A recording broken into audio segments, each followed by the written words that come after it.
Hello and welcome back to the Think Big Virtual Forum, where we're looking at a cleaner, greener economic recovery from COVID-19. I'm Peter Henderson from Reuters News, and I'm your moderator. Today we're going to be talking about wiser choices for the planet using impact assessment. It's the fifth of 6 sessions brought to you by the International Association for Impact Assessment and the Earth Law Center.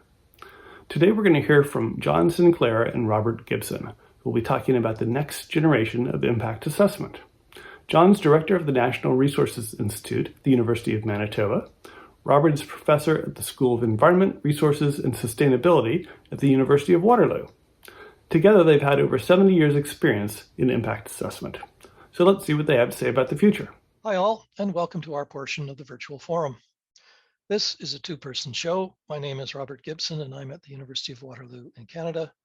My colleague is John Sinclair. He's at the University of Manitoba, also in Canada. Both of us recognize that we are operating from traditional Indigenous territories and with profound respect for the long-standing keepers of these lands. We'll be discussing the key elements of next generation impact assessment. And for this, we'll be using the tag team approach, trading the microphone back and forth to keep you on your toes. Next slide, please. We've now had 50 years of impact assessment application in jurisdictions around the world. That's a good long period for experimentation and learning in very different contexts. Over that period, there have been major changes in contexts. Among these are important advances in understanding and best practice, but also important challenges, a whole history of pressures for more demanding and ambitious applications in the face of resistance to additional obligations, concerns about delays, threats to business as usual assumptions and practices, and business as usual undertakings, projects and strategic level policies, plans, and programs. Next slide. In the bigger context, any exploration of next generation impact assessment has to recognize and address the bigger context sketched out on the slide here. The main considerations include the following: growing understanding of unsustainability and threats to lasting well-being, growing recognition of global and regional limits, problems posed by continuing conventional economic growth, more learning about how the world works, especially in complex systems, how cumulative effects emerge, and why precautionary approaches are helpful. And there have been many new tools for sharing and collaboration and collective action. Global agreements on climate and indigenous rights and sustainable development goals, for example. Plus, new methods and technologies for data collection and communication, impact studies and analyses, engagement of authorities, stakeholders, experts, and public interests. Next slide. The sustainability or unsustainability context is central. Globally, we are already collectively demanding too much of the biosphere's carrying capacity for humans. We're undermining climate systems, biodiversity, and ecosystems that provide key human services. But at the same time, many people do not have the material essentials. Roughly 2 billion people still don't have the basic material wherewithal for health, much less reasonably fair opportunity. Merely mitigating adverse environmental effects in this context is not an adequate objective. We need much more ambitious protection and rehabilitation of damaged and threatened systems. We need substantial positive transformation in many areas, not only to get to net zero greenhouse gas emissions by 2050, but also to meet the other sustainability goals. Failure to do so will make the world less livable, more dangerous for all. And so we need improvements in all the areas at once in mutually supporting ways. And that has big implications in all areas of activity, certainly in planning, assessment, and implementation of major projects and major undertakings at the strategic level. Next slide, please. And it's over to you, John. Thanks, Bob, and thank you everyone for joining our virtual forum. Our approach to thinking about next generation assessment has been informed by the decades of applied experience that we share with countless other practitioners and scholars. Our efforts to borrow ideas from the international literature, some may actually classify this as stealing, except that for academics, taking ideas from many people is called research. Like many others, we have noticed the gradual emerging foundations from a set of interrelated insights about the experiments with new or re-emphasized assessment components that appear to qualify as an integrated next generation. Our role today is to set out the components as we've identified them. And the package of components consolidates lessons from the literature and appreciates the surrounding imperatives, pressures, and possibilities, and learning to which assessment regimes must respond and from which they can draw. We have been testing this package in a number of ways. We've participated in successive legislative reviews in various Canadian jurisdictions, the most recently the federal review of assessment legislation. We've developed a series of working papers that resulted in formal submissions to journals. And we workshop components of the package at IAIA 20 in a theme forum. We continue to share these ideas in the hopes that it will continue to evolve and adapt as we move forward. So moving on to the actual components of next generation assessment. We've listed here the first 7 of the main components. As you quickly read through the list, we will go through each of the components individually so that you can get a sense of what's involved in each, what we are thinking in relation to regime design in relation to each. We should point out that there's no magic in the number 14. In the evolutionary process of developing the concept and integrating ideas and experiences from many sources and colleagues, the list has been organized in many different ways with different arrangements and different components. The predecessor list was a list of 12. That was actually what we workshopped at IAIA 20. And as a result of the input we got there, the list was revised to include 14. No doubt as we get feedback from this talk and other talks, we'll again revise the number. The first 7 components here are mostly about the scope, aims, and application of impact assessment. Here are the other 7 components. These ones concern more of the impact assessment work, including decision-making and follow-up and overall administration and process characteristics. One critically important thing that we've tried to establish in all of the work that we've been doing is that we see these, while the list is convenient, we see the list as explanatory in nature. And we need to be reminded and continue to remind people that our thinking about this list is that individual components are meant to be overlapping, linked, and mutually supportive contributions to a coherent, effective, efficient, and fair overall assessment regime. So in other words, it's a package of 14. It's not meant to be cherry-picked so that you can choose certain elements and exclude others. Bob, back to you. Thanks, John. Component number 1 is the big foundational sustainability agenda, which I've mentioned before. Having this foundation is consistent with the imperatives to reverse unsustainable trajectories and reduce inequities.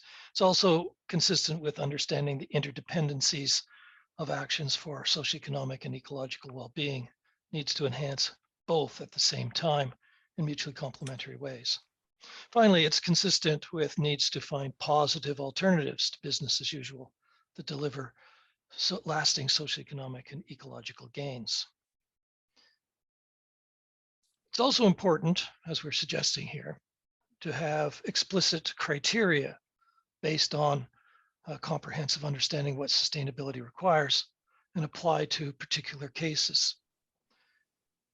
We have done this in a good deal of work already in various applications, taking the evident requirements for moving towards sustainability as generic criteria and then specify them for application to particular cases and contexts. There are lots of sources of understanding what are the key components, the key requirements for moving towards sustainability, sustainable development goals, the lists of sustainability principles that many jurisdictions have adopted, and indeed some important sectors have developed sustainability criteria as well. We would need a separate session to elaborate further, and we'll spare you this for now. John, next slide, please. Given the contributions to sustainability agenda, next generation assessment requirements should be applied to all undertakings that have important consequences for progress towards lasting well-being. In assessment theory and best practice, that breadth of application includes the planning and implementation of regional and strategic undertakings, policies, plans, and programs, and the like, as well as more specific projects.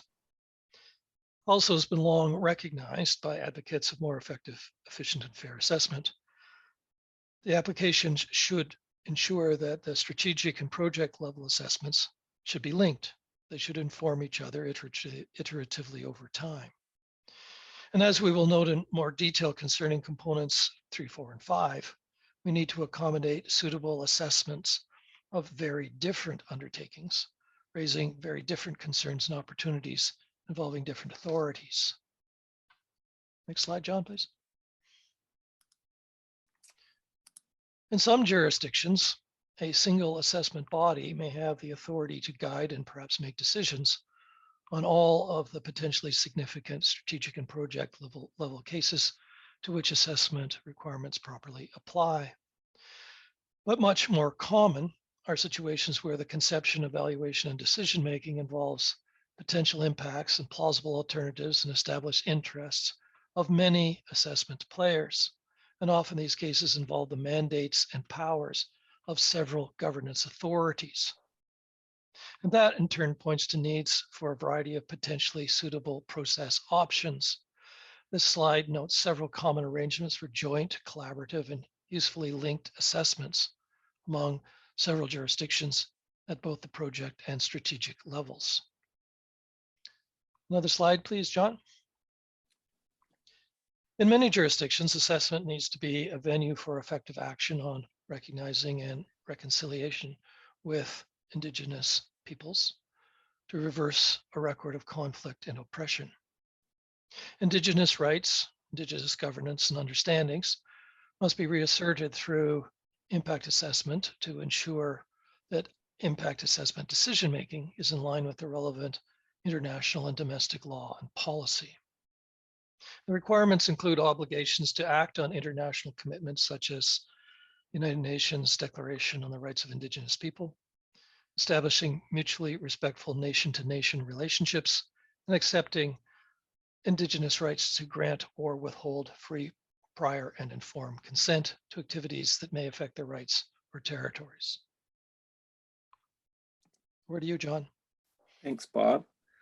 Number 5 deals with assessment streams for different types of assessments, including project, regional, strategic undertakings of different character and significance.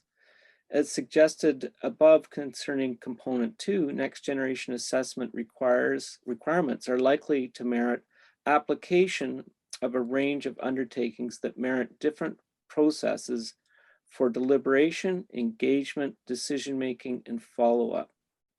Much of the needed flexibility for priority attention to different issues and interactions can be likely accommodated through provisions for specifying sustainability-based evaluation and decision criteria for particular cases and context.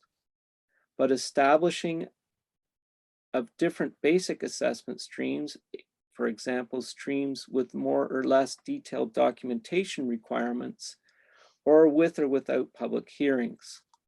Regimes with different streams are already common, but their design and application is not often characterized by sustainability enhancing agenda or other next generation components. Meaningful public participation, number 6. Public participation has always been a cornerstone of effective, efficient, and fair impact assessment.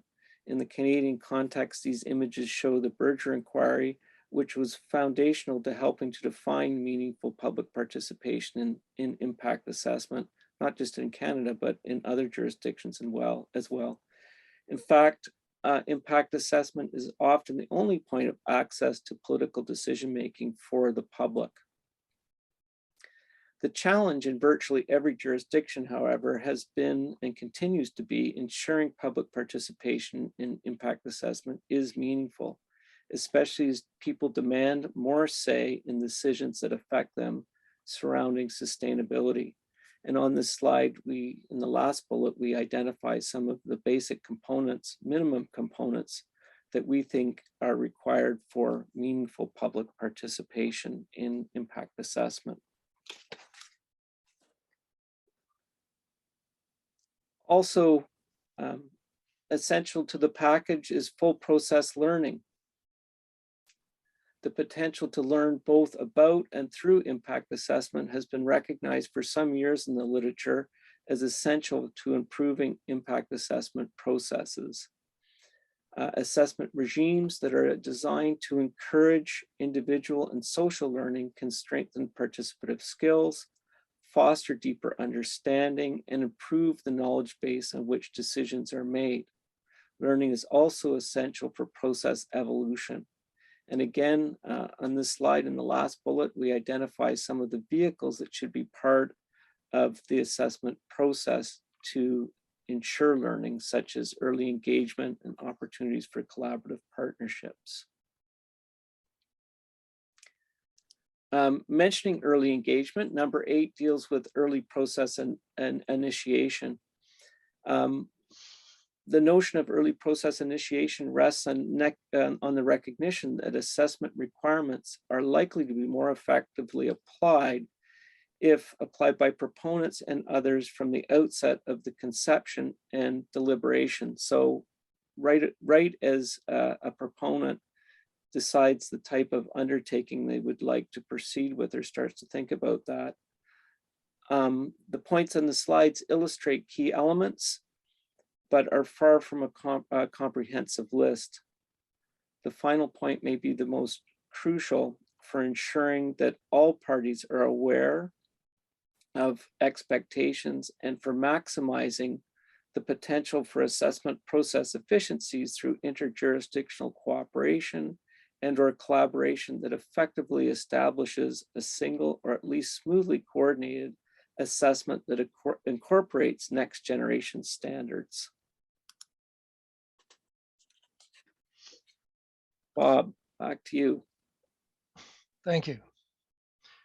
Component 9 combines a focus on cumulative effects and uncertainties. As many scholars and practitioners have recognized, cumulative effects are the ones that matter most in the end. That insight applies to positive contributions to sustainability as well as to adverse effects. It also extends critically to the implications of cumulative effects for identifying objectives and alternatives. Serious attention to uncertainties and risks should also involve implications for how these objectives and alternatives are identified. Next one, John.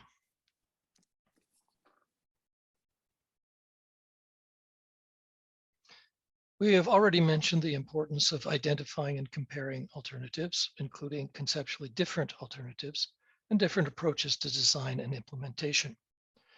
Ensuring due attention to alternatives is especially important in assessments that aim to deliver positive contributions to sustainability in a world where important trajectories and conditions are not viable in the long run, and transformative changes are needed.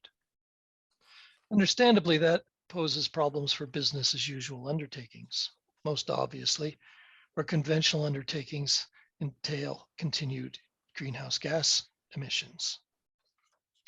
Nonetheless, attention to more positive alternatives is crucial. Next one, John. Potentially effective assessment regimes have depended on law-based obligations, but support for law-based obligations typically depends on the demonstrated credibility and accountability of the assessment process and the associated decision-making. There are debates about the best means of ensuring accountability. In democratic jurisdictions, the most attractive option may be to assign decision-making to an elected authority with legislated opportunities for recourse to challenge decisions through appeal to a court or administrative tribunal. Over to you, John. Thanks, Bob. Like public participation, effective follow-up, element number 12, of assessment decision has long been recognized as a crucial component of assessment regimes and their application. Unfortunately, it's also been a candidate for the assessment component where practice is most deficient.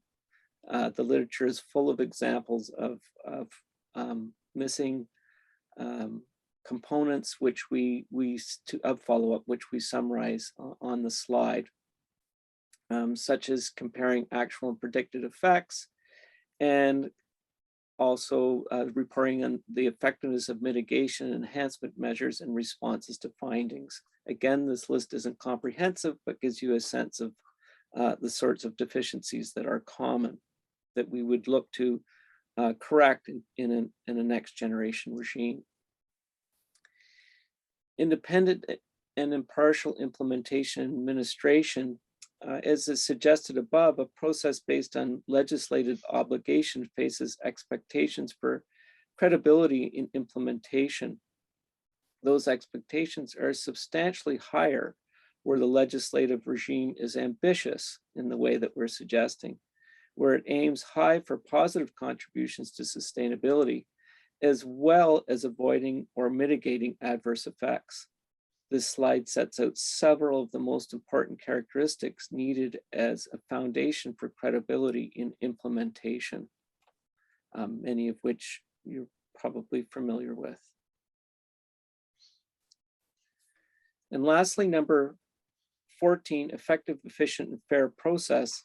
This last component reflects the overall intent of all the other components taken together. In fact, we've mentioned these a couple of times in talking about the other elements. Particularly important to ensuring attention to how the effectiveness, efficiency, and fairness objectives are implemented. For example, we've often seen efficiency initiatives, often called streamlining, that sacrifice effectiveness and fairness prerequisites, for example, rigor, openness, and meaningful public participation to facilitate speedy decisions. This is not to say that efficiencies are not important. The implication to focus on efficiency enhancing steps that also strengthen effectiveness and fairness is critical. Examples include enhancing interjurisdictional coordination and facilitating early specification of expectations. So those are the 14. Is this all possible? In all of this, we must underline the positive side of assessment-related gains in the past decades. These include continued advances in transparency and governance, gender and identity equity, demonstrated alternatives, energy, water, urban design, fair trade, corporate social responsibility, available tools, both legal, economic, as well as efficiency and different options, greater awareness of the interconnections and understandings of complexity, including attention to cumulative effects. Also, crucially positive are the attractions of focusing on sustainability enhancing options, such as multiple mutually reinforcing gains, fair distribution, and more secure future. Bob. Thank you, John. At component 14, we mentioned a few routes to greater efficiency that also serve effectiveness and fairness objectives. Here are some additional considerations. Next one, John. Indeed, the last one. Taken together, the components of next generation assessment mostly consolidate ideas and leading practices that have been advocated and applied, at least individually, in many jurisdictions and in particular assessments. The package, however, remains largely aspirational. Like much else, impact assessment regimes are ripe for reconfiguring in a post-COVID world. Our efforts to assemble the needs as a coherent package are meant to encourage and facilitate further discussion of what is needed and to provide some initial guidance on how the desirable components and improvements can be pursued together in mutually supporting gains, rather than relying on the usual cherry-picking approaches that John mentioned earlier. Well, that's all from us for now. Forward ho. Thank you, John and Robert. Next, we're going to hear from Michael Gerard, professor at Columbia Law School, founder and faculty director of the Sabin Center for Climate Change Law. He's going to be talking to us about the legal implications of large-scale infrastructure projects under COVID-19 recovery. Hello, my name is Michael Gerard. I'm a professor at Columbia Law School in New York and founder and director of the Sabin Center for Climate Change Law. I'm going to be talking about legal pathways to impact assessment of massive development projects, especially wind and solar, in the context of the COVID recovery. As we all know, the emissions of greenhouse gases have been going up. They declined during a few major economic downturns, the dissolution of the Soviet Union, the global financial crisis, 2008 and 2009, and at the outset of the COVID-19 pandemic. However, they have resumed their upward trajectory, and it appears that they are now higher than they were before the start of the pandemic and are going to keep on going up. And all of this highlights the importance of moving very quickly to decarbonize, to drastically reduce greenhouse gas emissions. It's been understood for quite some time that this sort of decarbonization is going to be necessary. And about 8 years ago, a major study was undertaken called the Deep Decarbonization Pathways Project under the Sustainable Development Solutions Network in New York and IDRI in Paris. And it came up with blueprints for 16 major emitting nations on how to reduce their greenhouse gas emissions to be on a 2-degree pathway, which at the time was what we thought was necessary. One of the outputs of this was a book on pathways to deep decarbonization of the United States. And it was based on 4 pillars. These 4 pillars were first decarbonizing the electricity supply, moving entirely away from coal, almost entirely away from natural gas, except if it had carbon capture and sequestration, and necessarily an enormous increase in renewables, especially wind and solar. Second pillar was energy efficiency, a tremendous increase in the efficiency with which energy is used. Electrification, trying to electrify many of the current uses of fossil fuels led by transport, led by electric vehicles, and also building space heating and cooling. And finally, carbon capture, both from the portions of the from those economic sectors that are hard to decarbonize, cement and steel manufacture, for example, and also removing carbon dioxide directly from the atmosphere. Another law professor, John Dernbach, and I then asked the question, how does the US need to change in order to be on this pathway? How does US law need to change, federal, state, and local? So we put together a team of about 50 lawyers, mostly law professors around the United States. And over a period of about 4 years, we produced this very large book, 1,200 pages, published in 2019 by the Environmental Law Institute. And the book concluded that there are legal tools that exist or that could be developed to decarbonize the US economy. We made more than 1,500 specific recommendations for federal, state, local, and private action. This covers a wide variety of tools. Some of them are regulations, but some of them are public works projects, taxation or other charges, carbon pricing, information, incentives, various other techniques. Use of these tools would not only reduce greenhouse gas emissions, but they would also reduce conventional air pollutants and have other social and environmental and economic impacts, benefits. Not wanting the book to merely sit on the shelf, we then launched another project to enlist lawyers on a pro bono basis to draft the laws that are recommended by the book. So we started this project, Model Laws for Deep Decarbonization. We've recruited about 25 big law firms and a lot of individuals to draft model laws and to peer review the model laws that have been drafted. We created this website, lpdd.org, on which we post the model laws we've drafted, and are also posting a lot of model laws from others and existing laws. So we're adding new laws to this all the time. One of the central features, one of the central actions that must be taken, as I mentioned, is a massive build out of renewables. This is from a study released last year by Princeton University's Net Zero America project about one scenario, a high renewable scenario for the sources of electricity out to the year 2050. You'll see that it assumes a tremendous increase in demand for electricity. That's from the electrification of transport and space heating.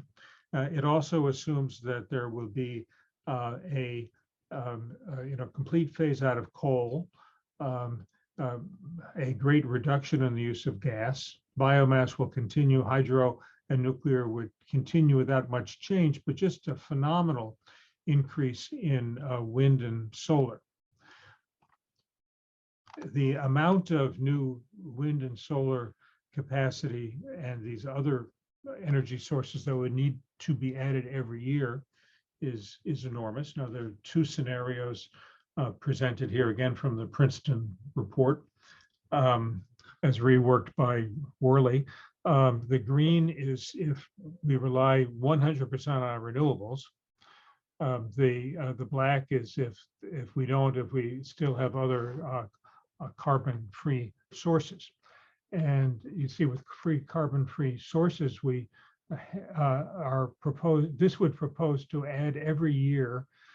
This is actually, you can look at it, this is gigawatts of capacity. So 8.8 gigawatts of capacity of nuclear in the US every year. One good sized nuclear power plant is about 1 gigawatt. So this is 8 nuclear power plants a year. I have to say that's not going to happen.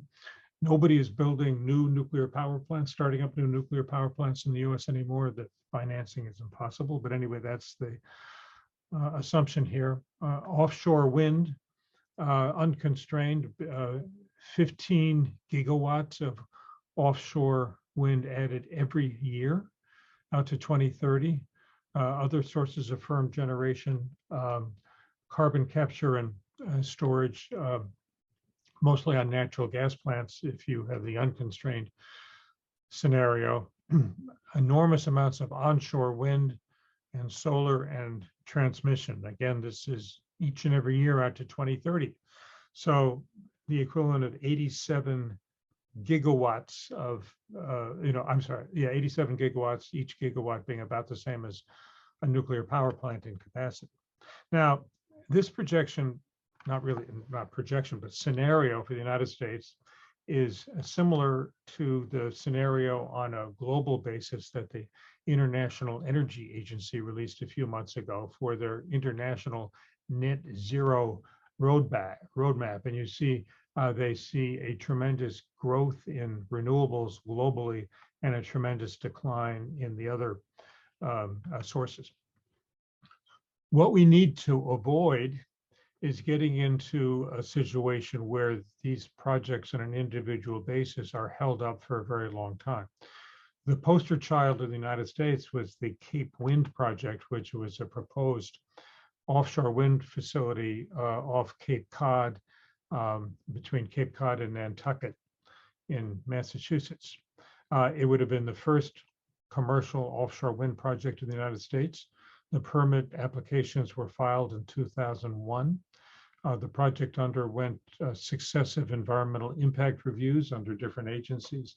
It was the subject of multiple lawsuits, changes in legislation, and finally in 2016, it died. After 15 years and enormous expenditures, it just couldn't get going.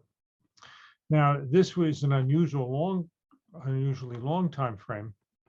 But even for average time frames, we see that the average time for processing solar and wind applications undergoing environmental impact review, 3.5 years for solar EISs, 3.4 years for wind EISs, 2.1 years for wind environmental impact assessments that don't require full EISs.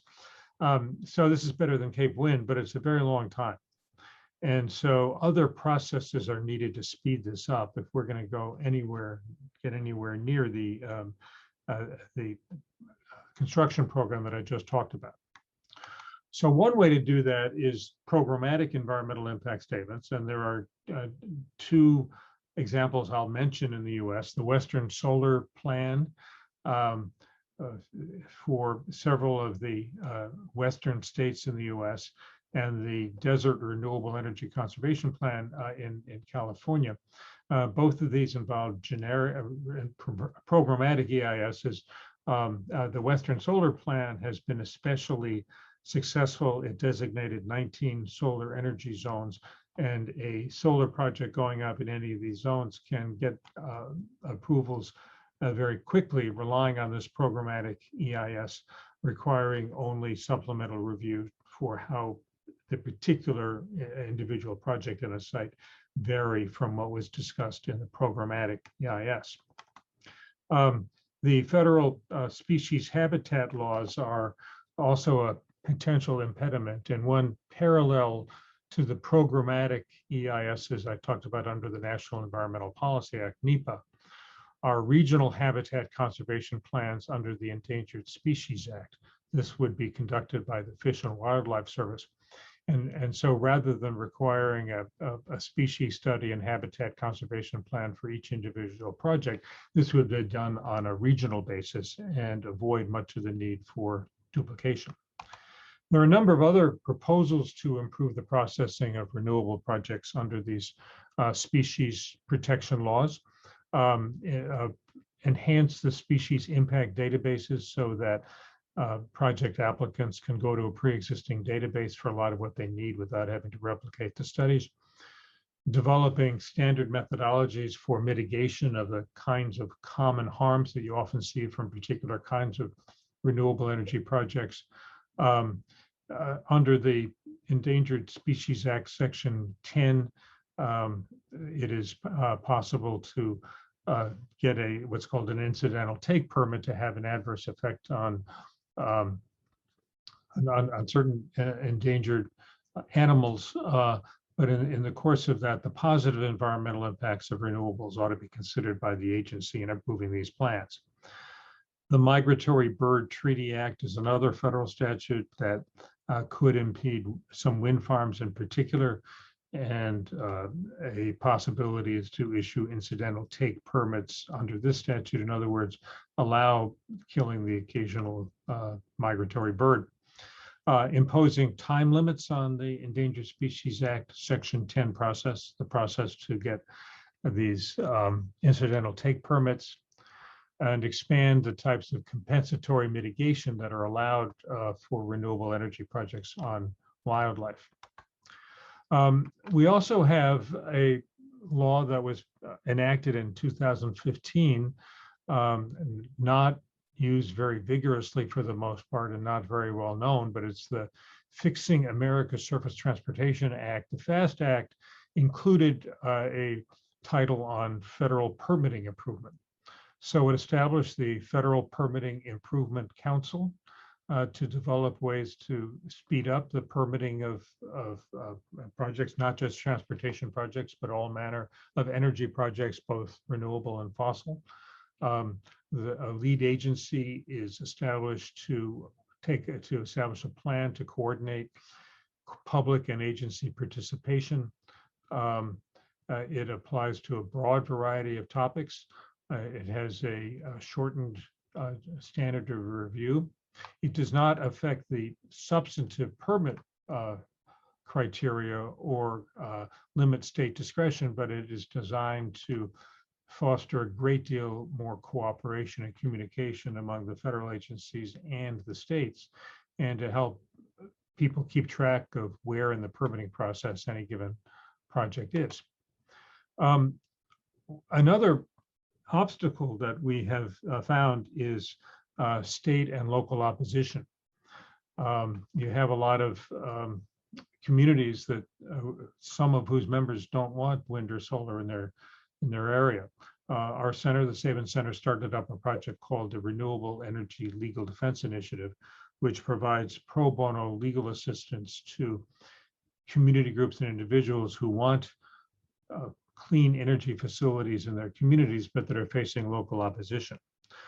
We did an examination and found in this study more than 150 examples around the United States of local opposition to renewable projects, often leading to local laws that are that ban or greatly inhibit the construction of renewables.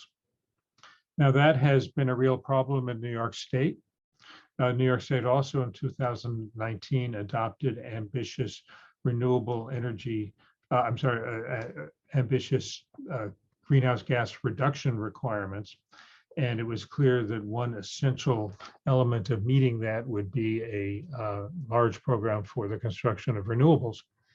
And so the state legislature also adopted a law called the Accelerated Renewable Energy Growth and Community Benefit Act. That new statute creates a new Office of Renewable Energy Siting. That office is to coordinate the siting of renewables in the state and actually take the lead in the siting of these renewables. The statute also gives that office the power to preempt local laws that would interfere with the construction of renewables. So this Office of Renewable Energy Siting is up and running. It has issued regulations.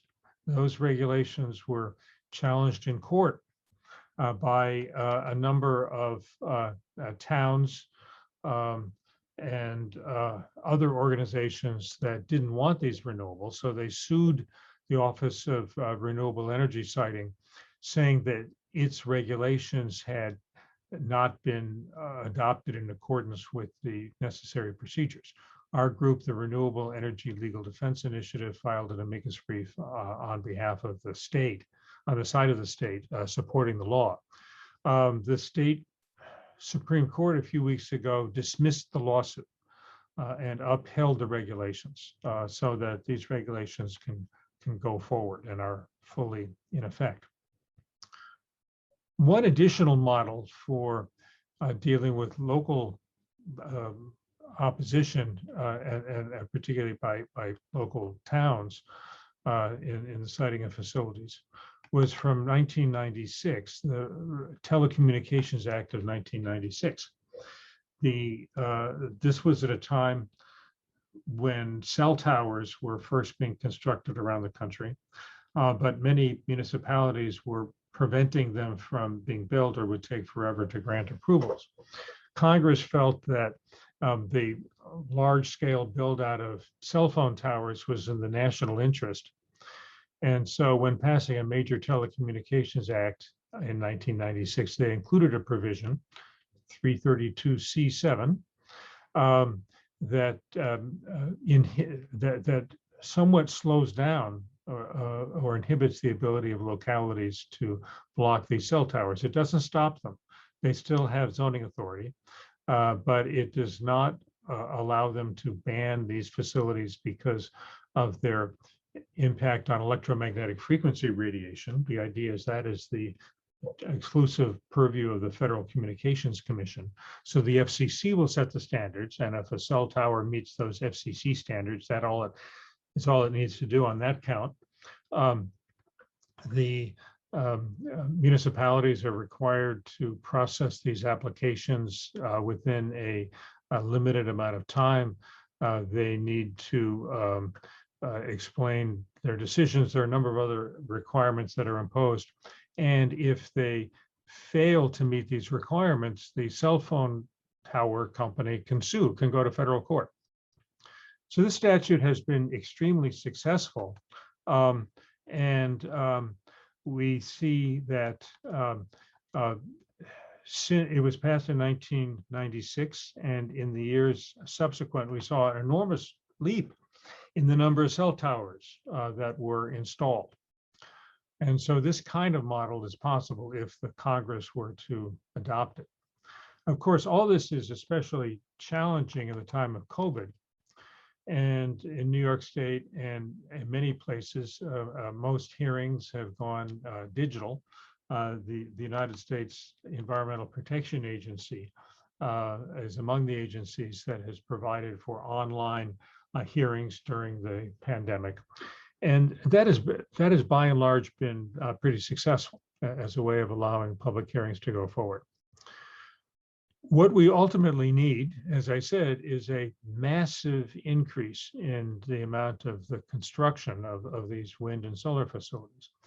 There is one precedent for a utterly massive manufacturing program that I'll point to, and that's during the Second World War. The United States, beginning in 1940, shortly before the US entered the war, launched a massive program to manufacture aircraft and tanks and guns and everything else that was needed to wage the war.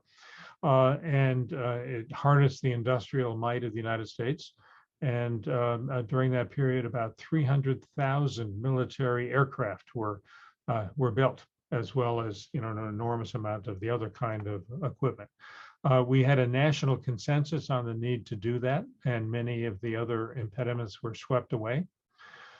We don't yet have the complete national consensus in the United States on the importance of this effort, but if we do develop that, it could well be achievable to have this enormous program of building wind and solar and associated transmission and storage and everything else we need in order to avoid the worst impacts of climate change.